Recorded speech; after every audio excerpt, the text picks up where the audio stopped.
On ne te demander pourquoi tu dois finir sur la vidéo aussi. Pose donc toutes les vraies questions dans ta vie, comme cette photo-ci. Avant de donner les détails de cette photo, laisse-moi me présenter. Moi, c'est Toby. Si tu veux connaître les vraies histoires et ne pas t'ennuyer sur les réseaux, passe à t'abonner. Cette photo symbolise l'horreur de l'esclavage.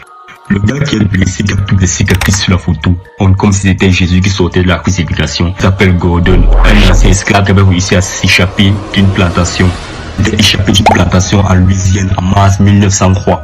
Il avait fui sur plus de 60 000 km en juste une dizaine de jours. Il était poursuivi par des chiens, des chasseurs armés. Il s'est échappé dans les marécages, il s'est recouvert de boue.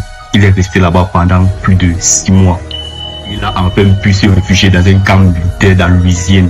C'était un camp militaire de l'Union européenne qui était contre l'esclavage ces temps-là. Quand il s'est échappé de ce champ, son seul projet dans sa tête à l'heure-là, il voulait juste entrer dans l'armée. Parce que ces temps-là, Abraham Lincoln avait dit que tous les esclaves pouvaient entrer dans l'armée. Cette photo a été prise par William T. Sherson et son partenaire Olivier. Ils ont pris cette photo en bâton rouge en avril 1903.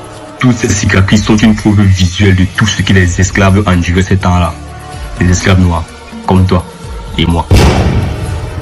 La photo est très vite publiée dans un journal et ensuite ils ont aussi fait des milliers et des milliers de copies. Les ont reçu un croquis dans des journaux.